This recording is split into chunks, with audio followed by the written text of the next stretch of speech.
So hello, good morning everyone. I am Vinod Singh and welcome to the current exam. आज की class में हम 14 मई का करंट अफेयर्स कवर करेंगे, जिसमें सबसे पहले यूएसए और चाइना के बीच जो टैरिफ वार चल रहा था ना, उसमें विराम लगाया गया है। वो भी अस्थायी विराम है। पूरी तरह से डिस्प्यूट समाप्त नहीं हुआ, बट 90 दिनों के लिए बात की गई है। भारतीय सेना ने जम्मू कश्मीर में ऑपरेशन केलर चलाया है। फाइनेंशियल ईयर 2024 में जीएसटी का राजस्व संग्रह का डाटा आया है। महाराष्ट्र इसमें टॉप किया है पहले की तरह। 2025 में भारत में तीसरा यूनिकॉर्न लॉन्च हुआ है। पहला भिखारी मुक्त शहर बन गया है इंदौर, जहां पर भीख मांगना अपराध था। संघाई तीरंदाजी वर्ल्ड कप 2025 का दूसरा चरण भी आयोजित हो चुका है। तो इन सब के बारे में हम डिस्कस करने वाले हैं। चलिए, तो क्वेश्चन नंबर 1 करते हैं। हाल ही में अमेरिका और चीन ने अस्थायी रूप से टैरिफ घटाकर कितना कर दिया? देखो, यूएसए और चाइना, तो यूएसए और चाइना के बीच चल रहा है टैरिफ वार। काफ़ी टाइम हो गया, दोनों एक से बढ़ के हैं। ठीक है, तो अभी हाल ही में कितना हो गया? देखो, हाल ही में यूएसए लिख लो एक तरफ चाइना लिख लो। मैं दोनों का तुम्हें बताता हूँ क्या सीन चल रहा है। ठीक है, अभी हाल ही में टोटल कितना था? 145% यूएसए ने चाइना पर और 125% चाइना ने यूएसए पर लगाया टैरिफ। इतना टैरिफ टैक्स लगाया था। ठीक है, क्यों? स्टार्टिंग शुरुआत कहाँ से हुई थी इसकी? देखो, शुरुआत यहाँ से दिखाता हूँ। देखो, फरवरी में ट्रंप ने 10% टैरिफ लगाया चाइना पर। ठीक है, और 25% मैक्सिको और कनाडा पे लगा दिया, क्योंकि मैक्सिको और कनाडा से थोड़ा चिढ़ता है ट्रंप। बेसिकली मैं यही मानता हूँ। तो फरवरी में ये सीन था। देन 1 फरवरी की बात है और 3 दिन बाद फिर से बदल गया।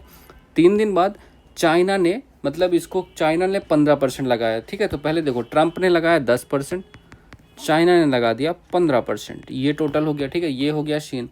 देन क्या आया? देन आया अनदर 10%, 10% यूएस ने और ऐड किया, तो ये हो गया 20%। बट ये स्टिल 15% पे टिका रहकर, चलो ठीक है, कुछ दिन हमने भी ज़्यादा लिया था, तुम भी। फिर लिबरेशन डे पे आया, ये ट्रंप ने कहा कि हम 34% लगाएंगे अब। तो चाइना ने भी कहा कि हम भी 34% लगाएंगे। ट्रंप ने कहा हम 9 अप्रैल से लगाएंगे, तो चाइना ने कहा हम 10 अप्रैल से लागू करेंगे। मतलब दोनों एक से बढ़ के, एक कहता है यस तो दूसरा कहता है हाँ ठीक है यही। चलो, देन ये भी हो गया, चाइना ने दोनों लगा दिया। अब ट्रंप ने धमकी दी भाई, ट्रंप ने धमकी दी कि हम 50% लगा देंगे, फिर कुछ नहीं कर पाओगे तुम। ट्रंप ने ये धमकी दी अप्रैल 7 को। अप्रैल 9 से 10 के बीच 2 दिन बाद ही ट्रंप ने 84% लगा दी, और 20% जो एक्स्ट्रा होता, तो कितना हो गया? टोटल 104% का टैक्स लगा दिया। सीधे 104% का टैक्स लगा दिया। चाइना ने भी 84% का टैरिफ लगाया। ठीक है, चाइना ने, मतलब चाइना ने बढ़ा दिया और ट्रंप ने भी बढ़ाया। ठीक है, तो चाइना ने भी 84% कर दिया। देन ट्रंप ने कितना? 125% कर दिया। 125% कर दिया, मतलब ये टोटल इसका 20% जो एक्स्ट्रा होता है 145% हो गया। ट्रंप ने टोटल 145% लगा दिया टैक्स, और ये चाइना 125%। ये इनका टैरिफ वार चल रहा था। ठीक है, तो चाइना रेजेड टैरिफ 125% इफेक्टिव बार एंड डिक्लेयर्स नो फर्दर, मतलब इससे ज़्यादा बढ़ा हम नहीं बढ़ाएंगे, तुम लोग करो जो। तो अब ट्रंप एक्सपेंस स्मार्टफोन, कंप्यूटर, ये सब करने लगे। और अब फिर इनको समस्या हुई। समस्या आखिर क्यों हुई? मतलब ऐसा, ये चल तो रहा था इनका, बढ़िया चल रहा था, मतलब बढ़ाते और जाते, लेकिन इनको दिक्कत हुई। क्यों हुई भाई? हुई ऐसा क्यों? इनको बात क्यों करनी पड़ी? इनको बात करनी पड़ी जेनेवा। मैंने पिछली क्लास में ये क्वेश्चन कराया कि कहाँ ये बात करने के लिए तैयार हुए थे। जेनेवा में बात होने वाली थी। क्यों बात होने? क्योंकि यूएस ने कहा, यूएस को कितना घाटा लगा? 1.2 ट्रिलियन घाटा लग गया। तो ये घाटा हुआ जब से इनका टैरिफ वार स्टार्ट हुआ था। ठीक है, तो ये इनको घाटा हुआ। और क्या हुआ? यूएस की इकोनॉमी बिल्कुल चरमरा गई, बिल्कुल ही ख़त्म। यूएस की इकोनॉमी ख़त्म हो गई, ये तो आपको पता ही है ना। तो अमेरिका की, मतलब जो भी इसकी इकोनॉमी थी, चरमरा गई। तो इन सब की वजह से इनको बात करनी पड़ी, और ये इन्होंने बात की जेनेवा में इन्होंने बात की। और क्या निष्कर्ष निकाला? जेनेवा में इन्होंने बात करके निष्कर्ष निकाला कि चलो, अब जो हमारा ये था ना 125% को हम लाते हैं सीधे 10% में। बट मेन बात क्या है? मेन बात है ये अस्थायी है, ये अभी ट्रायल पीरियड पे अस्थायी है। कितने? सिर्फ 90 दिनों के लिए है। तो 90 दिनों के लिए ये बात की गई है। 90 दिनों के लिए 125% को सीधे 110% पे गिरा दिया गया है। ठीक है, अब इतना हो गया। मतलब अब देखो, फेंटेनाइल एक चीन द्वारा आयात करता है। फेंटेनाइल एक आयात है। तो फेंटेनाइल ये एक प्रकार का नशीला पदार्थ है। ठीक है, एक प्रकार का नशीला पदार्थ है जिस पर 20% शुल्क यथावत लगेगा, मतलब पहले की तरह 20% शुल्क लगेगा ही, ठीक है 20%। तो ये टोटल मतलब ऑलमोस्ट 30% हो गया। अब ये फेंटेनाइल के बारे में जानते हो? फेंटेनाइल, अच्छा ये जो आपको हीरोइन जानते होगे आप, हीरोइन जानते हो, उससे 30 से 50 गुना नशीला होता है। मॉर्फिन से 50 से 100 गुना नशीला होता है। मतलब फेंटेनाइल एक प्रकार का चरम नशा देता है, चरम नशा। मैं चलो ठीक है, ज़्यादा नहीं है, ठीक है आ जाओ। तो बस इतना किया है। अभी इन्होंने बात कर ली है, सीधे 10% पे आ गए। 90 दिनों के लिए अस्थायी बात हुई है, ठीक है। तो ये आपको ध्यान रखना है, इतनी आपको। अब ये युद्ध विराम की आखिर इनको क्या ज़रूरत पड़ी भाई? तो युद्ध विराम की ऐसी क्या इनको आन पड़ी कि करना ही चाहिए यार, मतलब मज़ा तो आ रहा था दोनों को बढ़िया। तो युद्ध विराम क्यों हुआ? तो युद्ध विराम क्यों हुआ ये बताता हूँ। देखो पहले तो चीन ने जवाबी कार्रवाई स्टार्ट की, मतलब जो कि तुम करोगे तो हम चुप थोड़ी बैठेंगे। चीन ने जवाबी कार्रवाई की और यूएसए पर उसका बहुत प्रभाव पड़ा यार। मतलब इनका पहले ट्रेड काफ़ी अच्छा था। अब यार दो आपस की दो टॉप की दो कंट्रियां आपस में व्यापार करना बंद कर देंगी तो इससे घाटा किसको होने वाले? उन्हीं दो देशों को होगा ना। ये तो आप इन्होंने सोचा ही नहीं। तो चीन ने जवाबी कार्रवाई की और क्या हुआ? अमेरिका, भाई सबसे ज़्यादा तो अमेरिका को आप इकोनॉमी देखो, जब से ट्रंप साहब आए ना गिरती जा रही है। ये अमेरिका को आर्थिक चिंता हुई, आर्थिक चिंता इनकी बढ़ती गई, आर्थिक चिंता का इनको कोई समाधान मिल नहीं पाया, ठीक है। देखो अगर कैसे ये, अगर कोई वस्तु चीन में $100 की है, ठीक है, $100 की है चीन में, ये अमेरिका में $245 की मिल रही है। इतना फर्क पड़ रहा था, ठीक है। तो यहाँ की इकोनॉमी यूएसए की जो पहले जो तिमाही थे, यूएसए के 2025 के पहले 2 तिमाही में इकोनॉमी बिल्कुल ही चरमरा गई। इकोनॉमी जो ख़त्म हो गई, चरमरा गई, ठीक है, चरमरा गई आप कह सकते हो। और जो मतलब अर्थशास्त्री थे उन्होंने भविष्यवाणी की, मंदी की भविष्यवाणी करने लग गए। मतलब इतना खतरनाक हो कि मंदी आ सकती है, वैसा ऐसा सीन। तो इस वजह से इन्होंने बात की और 90 दिनों के लिए थोड़ा ये सोल्यूशन निकाला है, ठीक है। तो ऑप्शन नंबर 1 करेक्ट आंसर, ये ध्यान रखिएगा। क्वेश्चन 5 कहाँ से आ गया सीधे? अच्छा चलो ये सेकंड है, ठीक है, सेकंड डाल लो। क्वेश्चन नंबर 2, हाल ही में भारतीय सेना ने ऑपरेशन केलर कहाँ आयोजित किया है, ठीक है। देखो भारतीय सेना कुछ ना कुछ अब करती ही रहेगी।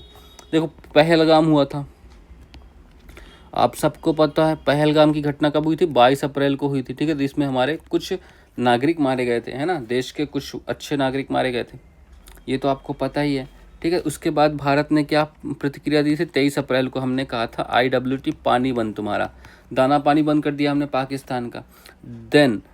देन एक और ऑपरेशन हुआ, हमने पहलगाम का बदला लेने के लिए ऑपरेशन सिंदूर चलाया। तो ऑपरेशन सिंदूर चलाया हमने पहलगाम का बदला लेने के लिए, कब? 7 मई को। इसमें हमने 9 आतंकी ठिकाने, पाकिस्तान से रिलेटेड 9 आतंकी ठिकाने, तो 9 आतंकी ठिकानों को तबाह कर दिया, बिल्कुल ही तबाह, ठीक है। जो 4 पाकिस्तान में थे और 5 पाकिस्तान ऑक्युपाइड कश्मीर POK में थे, ठीक है। तो ये हो गया। तो अभी हाल ही में अभी जम्मू कश्मीर में ही, जम्मू कश्मीर का कौन सा इलाका? जम्मू कश्मीर का शोपियान, ठीक है। तो शोपियान क्षेत्र है। यहाँ पर हमने एक, यहाँ पर क्योंकि यहाँ पर घने जंगल होते हैं। तो यहाँ पर घने जंगल है जो आतंकियों के छिपने के लिए बेहद मतलब उपयुक्त जगह है। मतलब किसी के छुपने के लिए घने जंगल तो ऑब्वियसली उपयुक्त जगह होगी। तो यहाँ पर सेना ने आतंकवादी विरोधी अभियान चलाया। तो सेना का आतंकवादी विरोधी अभियान चलाया गया, जिसको हमने ऑपरेशन केलर के नाम दिया गया। तो आतंकवादी विरोधी अभियान, ठीक है। तो ये आपको ध्यान रखना। तो ये कहाँ? शोपियान जगह का नाम आपको याद रखिए। तो इसको हम ऑपरेशन केलर के नाम से जानेंगे, ठीक है। तो ऑपरेशन केलर, इसमें कौन कौन? इसमें 3 आतंकी मारे गए।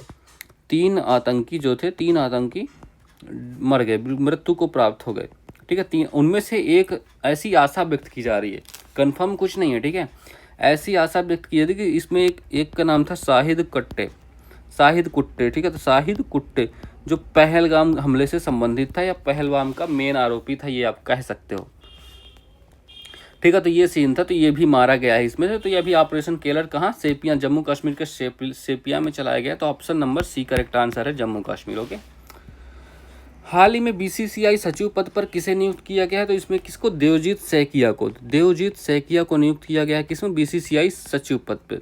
तो देवजीत सैकिया, दक्षिण भारत की पहली संक्रामक रोग अनुसंधान प्रयोगशाला कहाँ स्थापित की जाएगी? तो ये बेंगलोर में स्थापित की जाएगी। हाल ही में चर्चा में रही स्वामित्व योजना का संबंध किससे? इसमें देखो, भूमि का मालिक जो होगा उसको संपत्ति कार्ड प्रदान किए जाएंगे। ठीक है, क्या होगा? संपत्ति कार्ड।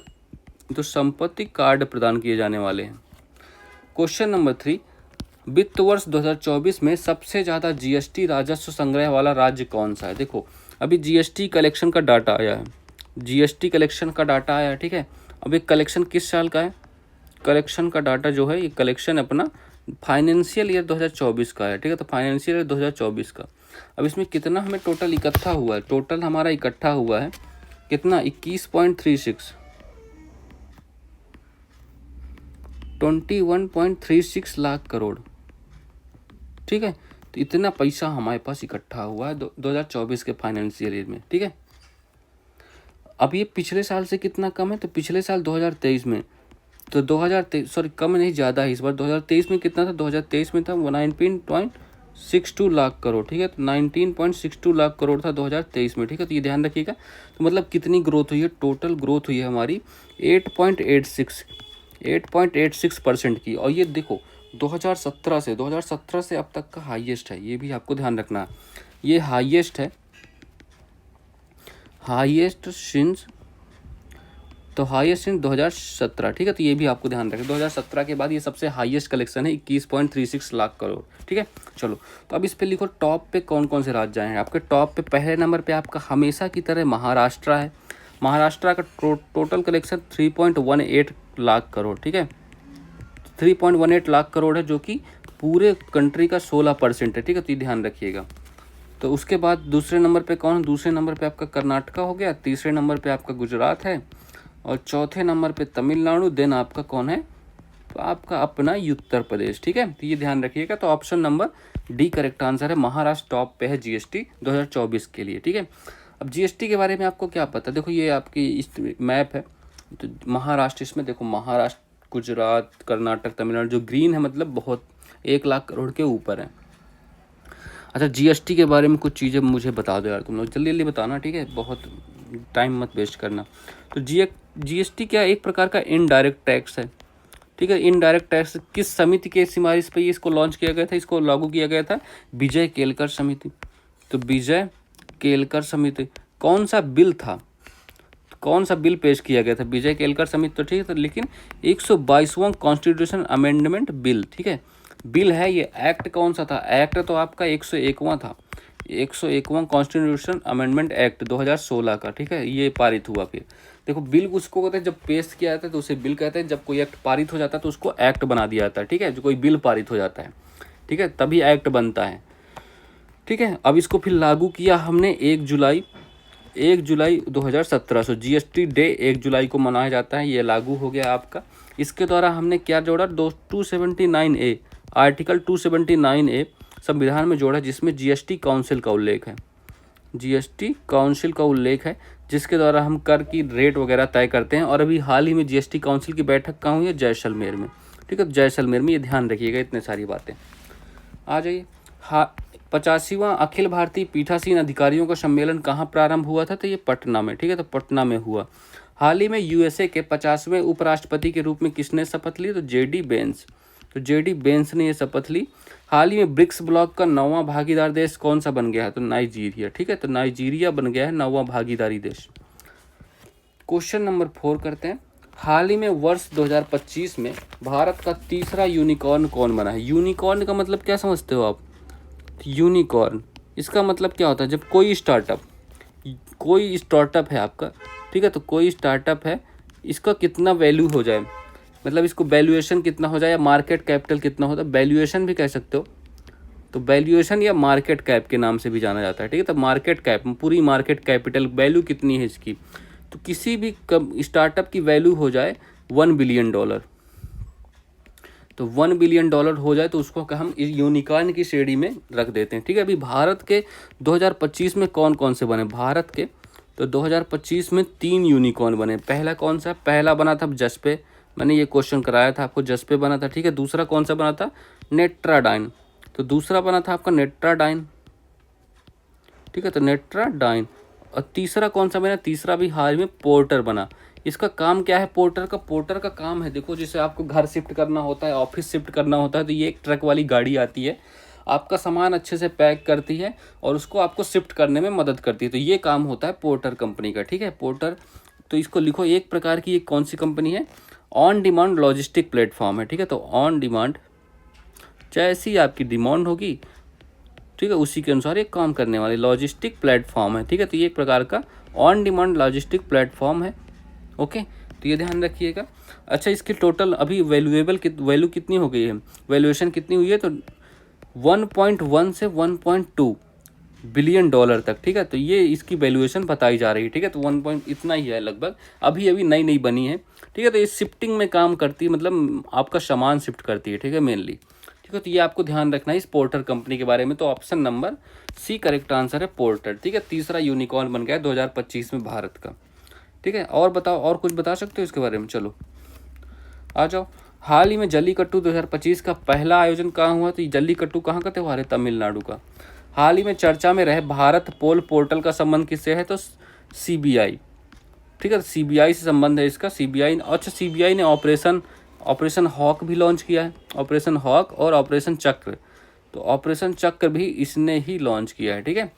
वर्ष 2025 गणतंत्र दिवस के मुख्य अतिथि कौन थे, तो प्रबोवो सुबियांतो, तो प्रबोवो सुबियांतो जी थे, ठीक है। तो मुख्य अतिथि थे प्रबोवो सुबियांतो, जो कि कहाँ, इंडोनेशिया के प्रेसिडेंट थे, और तभी हमने इंडोनेशिया को ब्रह्मोस देने का वादा भी किया था।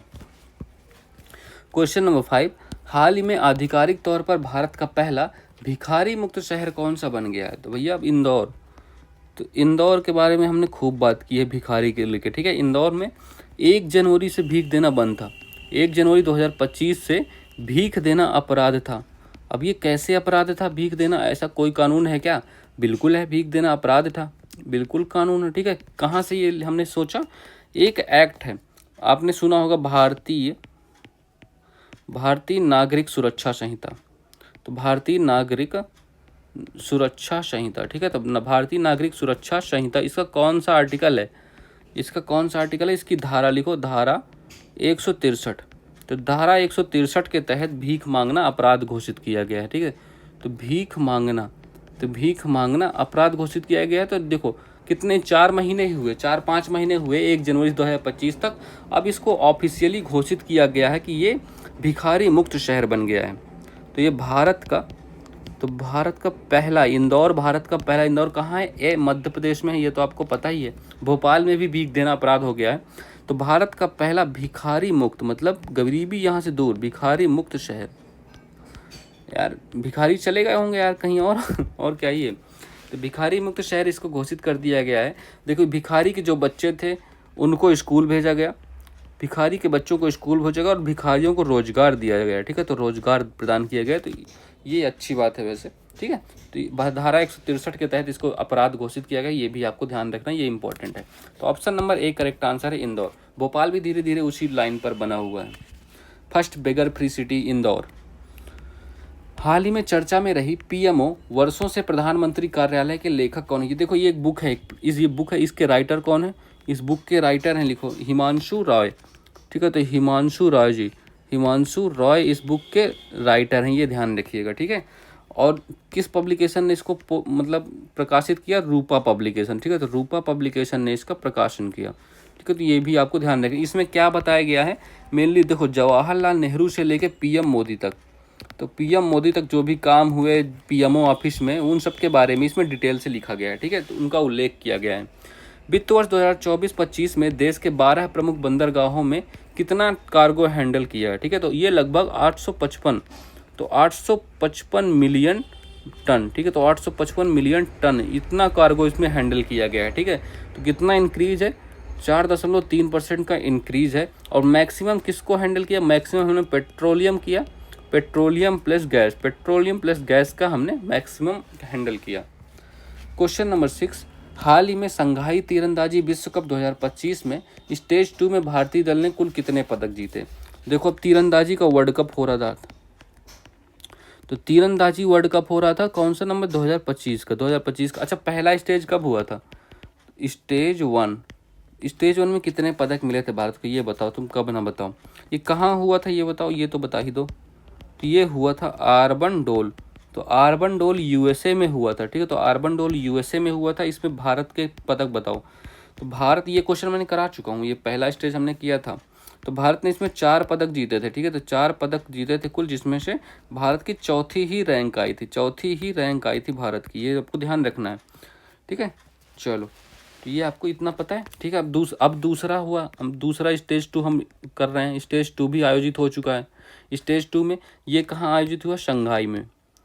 तो शंघाई चाइना में, ठीक है। तो शंघाई चाइना में किस नदी के किनारे है, ये यांगटीसी रिवर के किनारे स्थित है ना। तो यहाँ पर भारत का प्रदर्शन कैसा रहा, भारत ने टोटल 7 पदक जीते। 7 में से देखो 2 गोल्ड जीते, 1 सिल्वर जीता और 4 ब्रॉन्ज जीते थी। तो ये भी आपको ध्यान रखना। रैंक क्या है भारत की, तो भारत की रैंक है इसमें 2।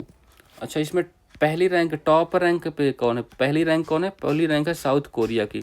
तो साउथ कोरिया की फर्स्ट रैंक है। यहाँ की कैपिटल क्या है, यहाँ की करेंसी क्या है। तो कैपिटल और करेंसी बताओ। साउथ कोरिया की कैपिटल है सियोल, जहाँ पर तीसरा एआई समिति हुआ था। और करेंसी क्या है, करेंसी है वॉन है, ठीक है यहाँ की। तो ये आपको ध्यान रखना है। तो ऑप्शन नंबर कौन सा करेक्ट है, option number C correct answer है। 7 मेडल जीते भारत ने और दूसरा स्थान हासिल किया तीरंदाजी वर्ल्ड कप में। पहला यूएसए में हुआ था पहला स्टेज, दूसरा स्टेज शंघाई चाइना में हुआ था। चलिए, हाल ही में दुनिया की पहली राष्ट्रीय स्तरीय क्रिप्टो पर्यटन भुगतान प्रणाली किसने शुरू की है, ये तो शुरू करने वाला कौन हो गया, भूटान हो गया।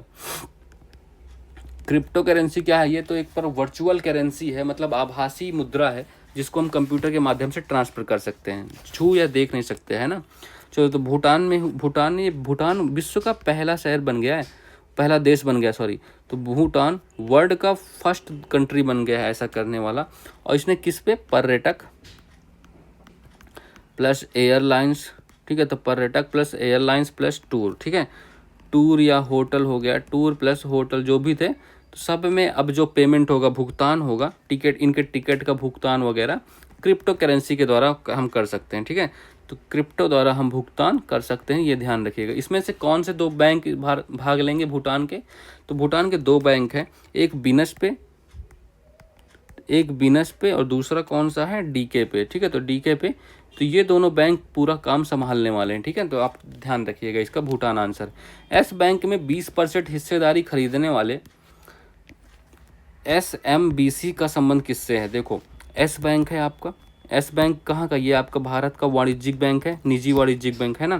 तो ये पहला, तो ये 6th लार्जेस्ट है भारत का निजी, ठीक है, 6th लार्जेस्ट वाणिज्यिक बैंक, ये आपको पता है, ये तो आपको पता ही होगा। तो इसमें अभी 20% इसके भागीदारी ले ली है किसने, SMBC बैंक ने। SMBC बैंक जो कि कहाँ से, जापान से संबंधित है, ठीक है, जापान का है। पहली बार हुआ है बॉर्डर पार इतना बड़ा, मतलब ठीक है, बड़ा एग्रीमेंट। ओके, चलो, so that's all for this class. Please like कीजिएगा, शेयर कीजिएगा और सब्सक्राइब कीजिएगा, ठीक है। चलिए, so have a good day and thank you everyone.